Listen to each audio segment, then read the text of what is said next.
legal battle around public sector interpreting between freelancers and LSPs.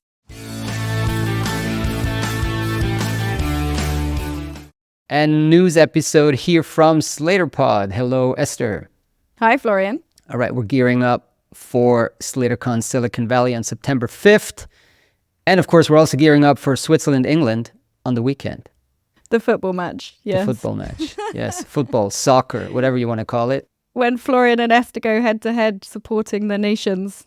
Yeah, I'm nervous already. It's 48 hours away, a little more. So, yeah, it's going to be a big game. All right, but we're gearing up also for Silicon Valley, September 5th. September 4th, we're going to have a networking reception. So go to the website, register. Really exciting speakers announcement coming up in the next couple of weeks. And hey, look. There's a book. A book came out. For those who watch this on YouTube, I'm showing the Handbook of the Language Industry, edited by Gary Massey, Maureen Ahrensberger Dow, and Eric Angelone. And yours truly is in it. So, Gary Massey and Maureen Ahrensberger Dow were my professors back in my student days at the Zurich University of Applied Sciences, and now they edited and now published the Handbook of the Language Industry. Great collection of a number of experts. They have their contributions in here. It's a cool almost 500 pages, and it's hardcover. When it was delivered yesterday, it's a great, nice moment. You get a hardbook cover book delivered. Great. So go get it. It's really well done. A lot of experts and their take on the current state of the language industry, for once not on YouTube or in web format, but as a hardcover. So that's great. Hey, we are planning to redo our Slater Sweep daily subscriber email, and we're planning to use AI to do it. So we used to have the link. I mean, it's basically a collection of everything that crosses our desk, and in terms of individual stories that are out there that we may not cover on our website, but we just send a collection of links and things to our subscribers. But now we felt we can just punch in those URLs into ChatGPT, and then ChatGPT writes a couple of bullet points, and this is a potential new product. I mean, it is a product. We're launching it. Let's see if it is warmly received by our subscribers. We do have to do human in the loop, by the way. We did trial it. Post editing. Yeah, so you drop a bunch of links into it and ask it to summarize it, and it doesn't. Occasionally, it does hallucinate. It also struggles very much with things that are on LinkedIn. It looks like LinkedIn's blocking it from scraping or going on LinkedIn.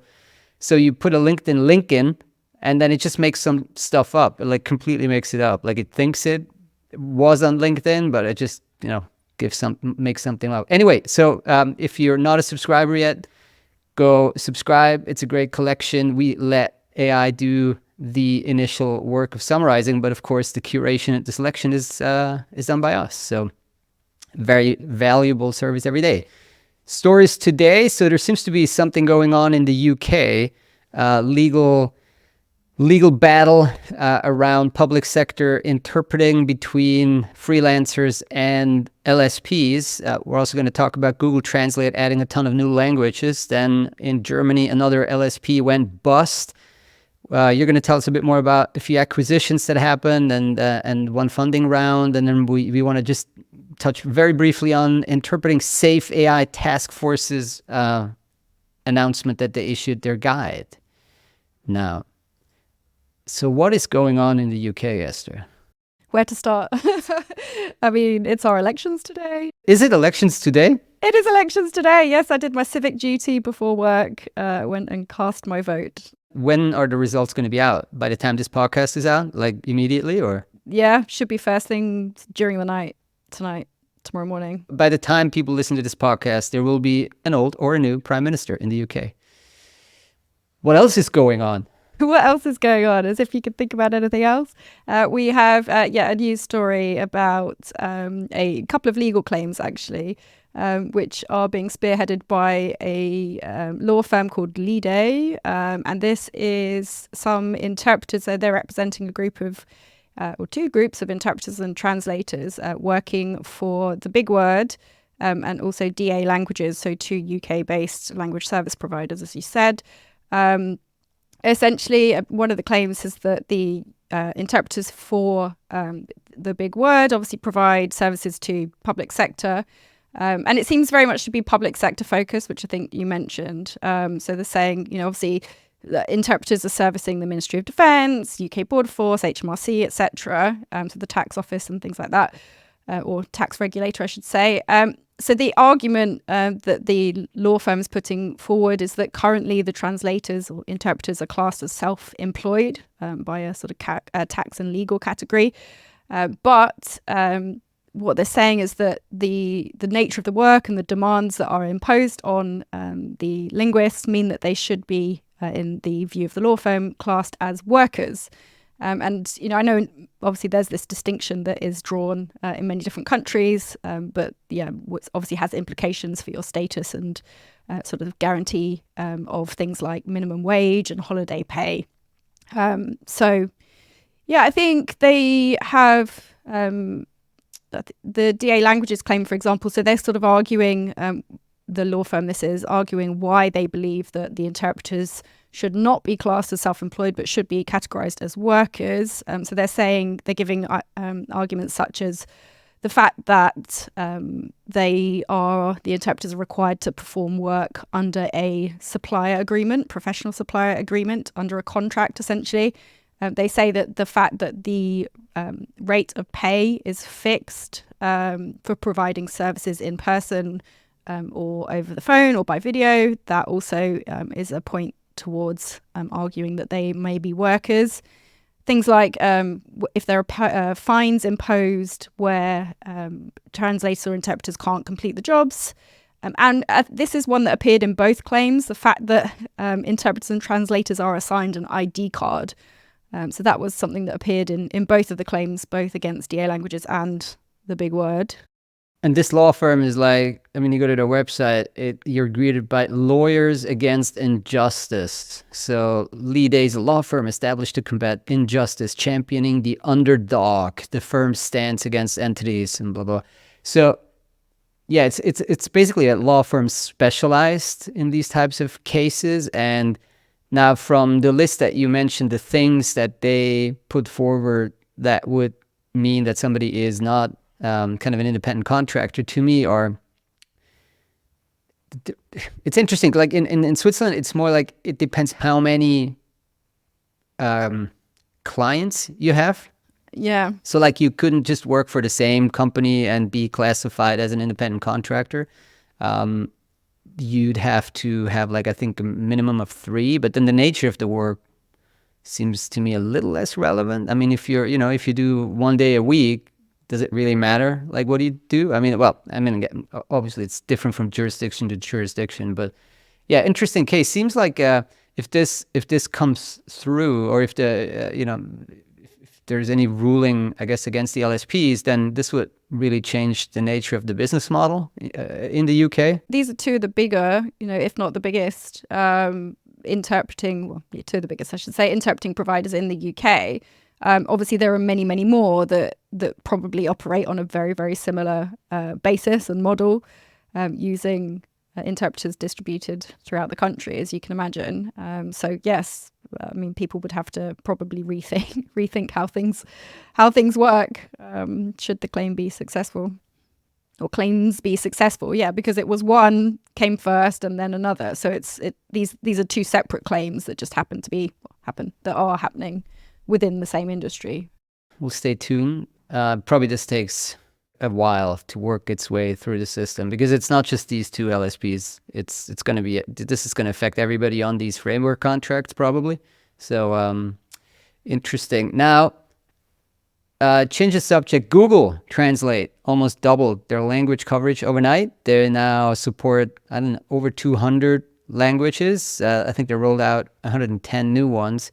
And they use their large language model Palm 2, which, there's been so many more LLMs since, I guess, we probably covered Palm 2 like 6 months ago or 9 months ago. There's been so much. So it's almost like, Palm 2, still a thing. But it seems like they're leveraging those LLMs now to really add low resource languages to Google Translate. They said that it's gonna it's gonna add 8% of the world's population is now going to be covered in addition with Google Translate, right? So all of this kind of low research language work seems to be paying off. Google said that, again, they leverage PaLM 2 to, quote unquote, more efficiently learn languages that are closely related to each other, including languages close to Hindi, like Awadhi and Marwadi, and French Creoles like Seychellois Creole and Mauritian Creole.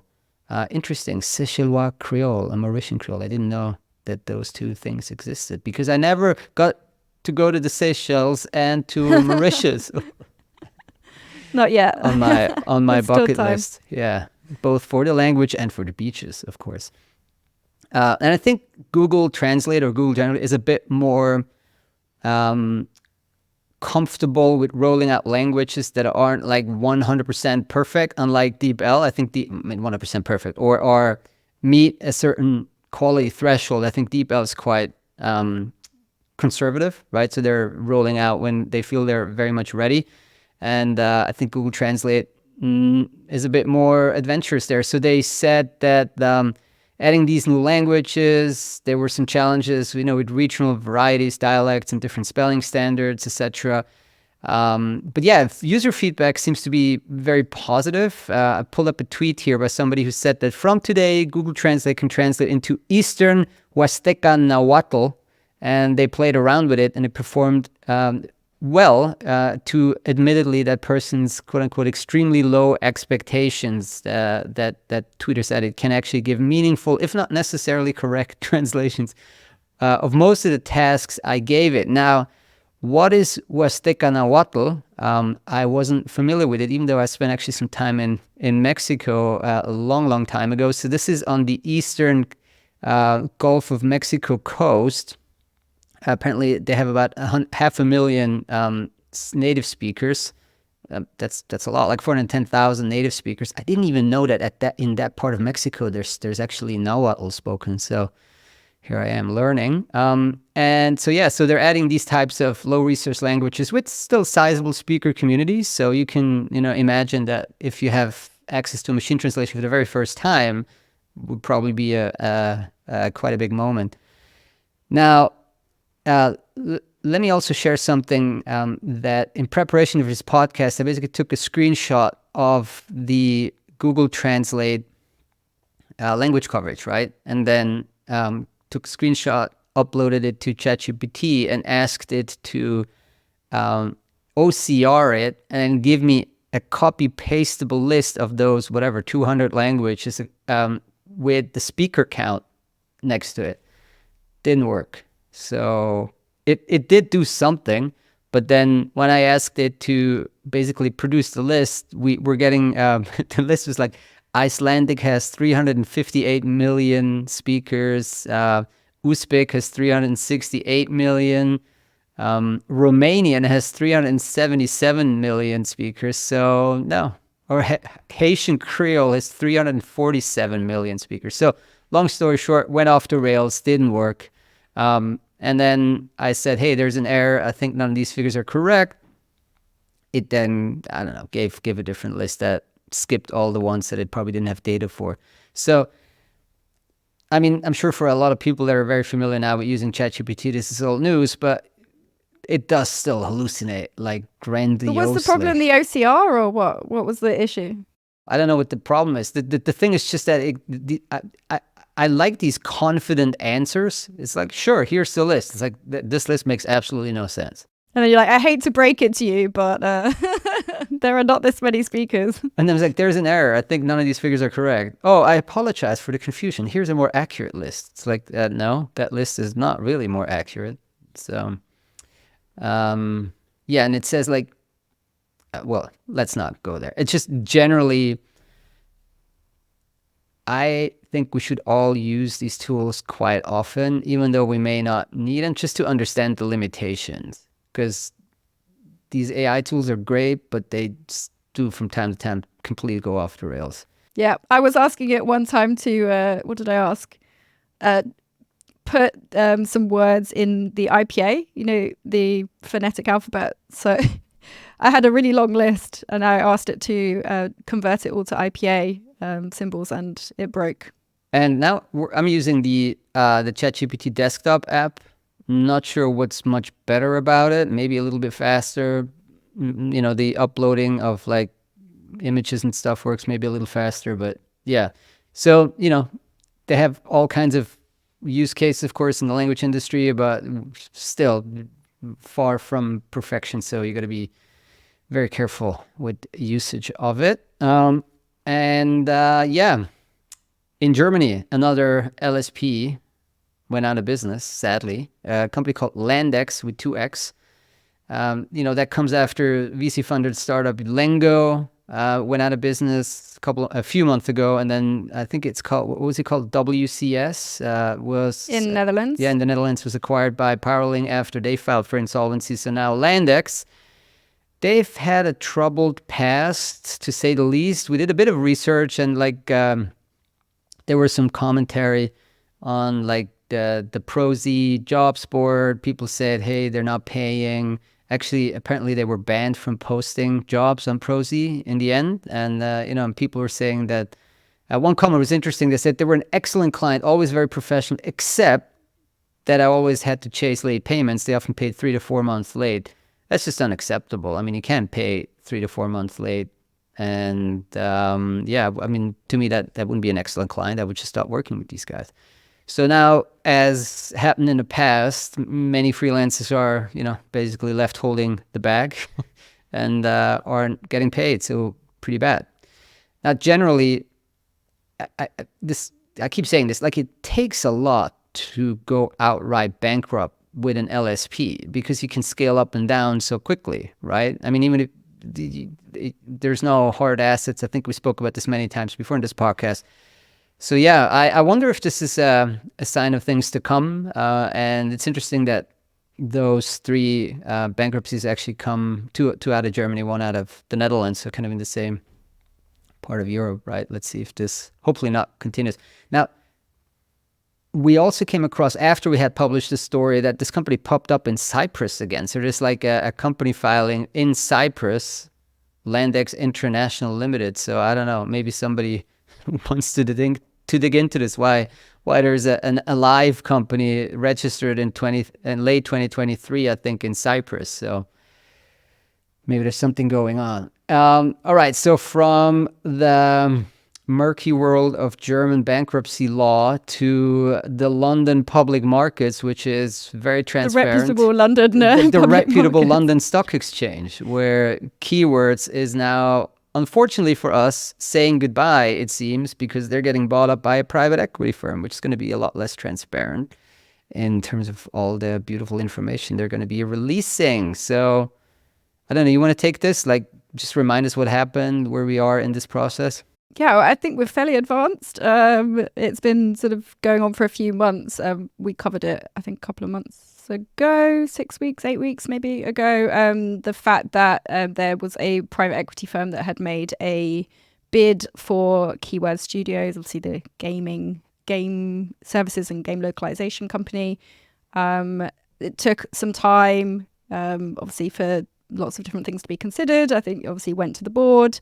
And now, the recommendation is to accept the final cash offer. So it seems to be going ahead. And the company that is acquiring is EQT, that's the one, yeah. It's a global private markets investment firm with Nordic roots, founded in Sweden. Yeah, Sweden, right? So it says that they were founded in Sweden over 30 years ago with investment from the Wallenberg family, probably the richest family in Sweden, or maybe the second one after the IKEA people. The IKEA family lives in Switzerland, though, so I'm not sure if they still qualify as Swedish. Wallenberg's a big name. So private equity buys another quote-unquote LSP. I mean, they do a lot of other stuff as well, but But roughly a third of the revenues, I think, third or so. But it's still, I mean, in that sense, it would be more than $200 million in localization-related revenues. They tried what I've been talking about a long time to go into media localization as well. So and the EQT says that they take an active approach to transforming companies. So sure, there will be some probably cost cutting and squeezing and all of this stuff, but I'm sure they want to grow as well. So maybe they're gonna go and do some M&A. And do we have a final valuation? I don't think we mentioned. I think the company was trading at a market cap of like $1 billion, and then the price, the offer was like 1.9 billion, so there was a big premium, pounds that is, so like, yeah, roughly like $2 billion. Yeah, 2.2 or something. Now, the strange thing, in my view, is that rather than having finally another IPO in the language industry, we get another take private or go private. Can we get an IPO? It's been like 500 years since the last IPO. I'm sure if we ask nicely that, we'll get an IPO at some point to replace this one. Yeah, the last sizable one must have been Straker in Australia, and then before that, I don't know, Lionbridge like in 97 or something. I mean, I don't know what it is with LSPs and being publicly traded. So, all right. So we were mentioning M&A. There were a few transactions. Can you just run us through this? Yeah, we covered, I think 3 or 4 in June. So we had Translate One acquiring Enable2. So Translate One done also one additional acquisition earlier in 2024. Enable2 this time again is a UK interpreting provider. Let's hope. Let's see what shakes out with the UK interpreting, as we said. But UK interpreting provider Enable2, acquired by Translate One. The company Enable2 was actually started as a spin-off from the NHS, the National Health Service in the UK. Naturally has a big focus on interpreting provision for hospitals and healthcare settings. That will be its second acquisition, I believe. Second acquisition of Translate One by Translate One in the UK. Then we had, not far away, a deal that was done in Ireland, whereby Valorum Group, based in the UK, acquired Translit, based in Ireland. Valorum Group, backed by private equity, and the idea being that Translit will now merge with DA Languages, which is also a Valorum Group member. Is this the first time we came across a Valorum Group? I believe so, yeah. When we were digging in, Alex was digging into the coverage or the news of the acquisition, and apparently, I think the management of DA, at least according to our article, DA Languages management, it also runs Valorum Group. So not sure exactly what the sort of purpose of the group or the structure is, but so we have a merger of sorts and an acquisition by Valorum Group. But they, again, interpreting focused. Translit has remote interpreting technology, so OPI and VRI. DA Languages, as we mentioned, big in public sector interpreting and private sector also. And then another one in Canada, also not straightforward. It was that was a spin-off or something. Everyone's doing these complex deals. So we had Diffuse, which is a Canadian media localization provider that acquired the accessibility division of Blackstone Site. So not the entire company, but just the accessibility division, to build up on the audio description and accessibility offering that it already has.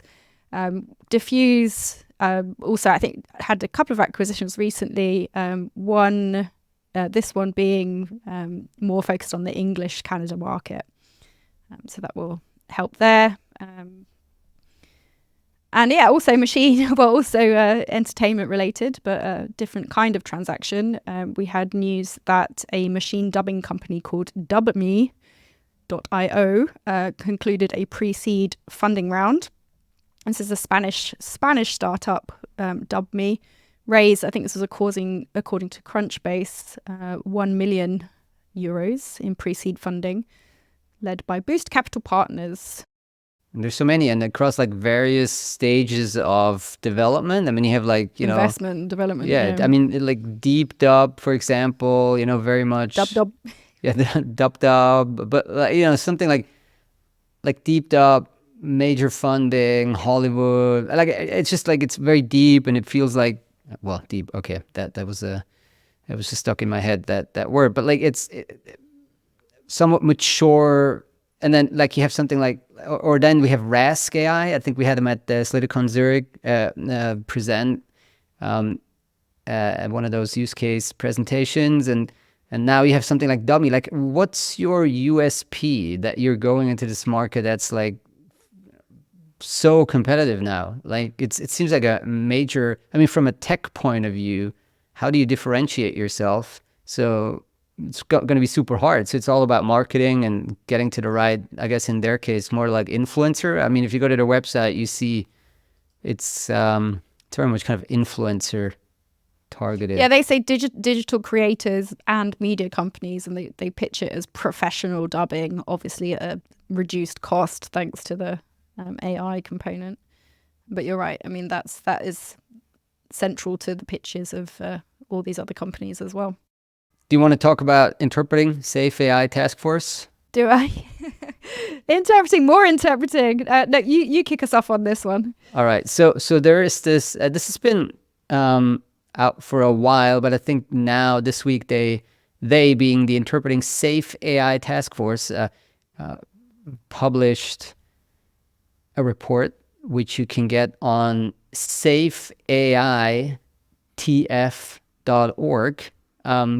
Really well put together website.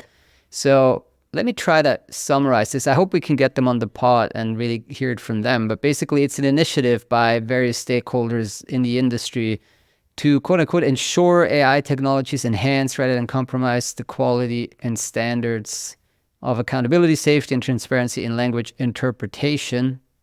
So Safe AI means stakeholders advocating for fair and ethical AI in interpreting.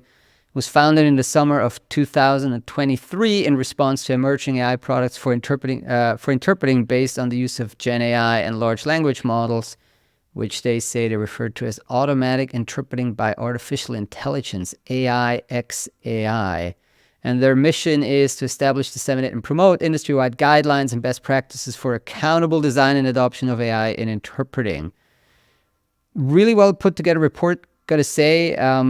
It's also, yeah, it was, again, it's out just now. I think it was out just a few days ago. So that initial report is about 22 pages. It's freely available on the website. Covers all kinds of things. It's kind of, hard to summarize here in just a few. Who should read it, do you think? Is it for interpreters? Is it for LSPs? It's anybody involved in interpreting, really. Or definitely have a look. I mean, if you're an interpreter, it's interesting. LSP, it's interesting. If you're a buyer, it's also interesting. One thing maybe I want to highlight, the layers and degree of AI involvement, which they lay out. So they think of this in 5 different categories. First is human-generated, no oversight. Then human-generated with AI tools, so AI as kind of a backup assistance tool. Then human real-time oversight at any point. So, maybe the AI interprets and the human, there's oversight from the human. Next level is human review and quality assurance after the fact. So maybe they say with immediate mechanisms to address discovered and suspected errors in meaningful real time. And then just like AI XAI. So just fully a machine interpreted output, right? So 5 layers of AI involvement. I mean, we did touch on it on the last guest podcast with Josh, right? We were talking about, well, what are you using? And he was saying, I mean, there's some tools that I am using, but mostly in preparation. And then, it's very hard to, I mean, you're already, when you're live interpreting, simultaneous interpreting, you're already focusing your attention, of course, on the speaker and all kinds of other things, right? So it's hard to have another support system on the side, like here that the second point, they're human generated with AI tools. When you have this as assistant, I mean, there's only so much you can have your attention. It's hard to ignore. I find things like that. It can be a helpful prompt, but it's hard to ignore if you want to ignore it. Correct. Anyway, so head over to Safe AI. We do try to get them on the podcast in the next few weeks, hopefully, and discuss this in more detail. Seems very, very interesting. All right, that was it. That's a wrap for today. Your half hour of news catch up from Slader. Do register for SladerCon Silicon Valley on September 5th. Looking forward to seeing you in California.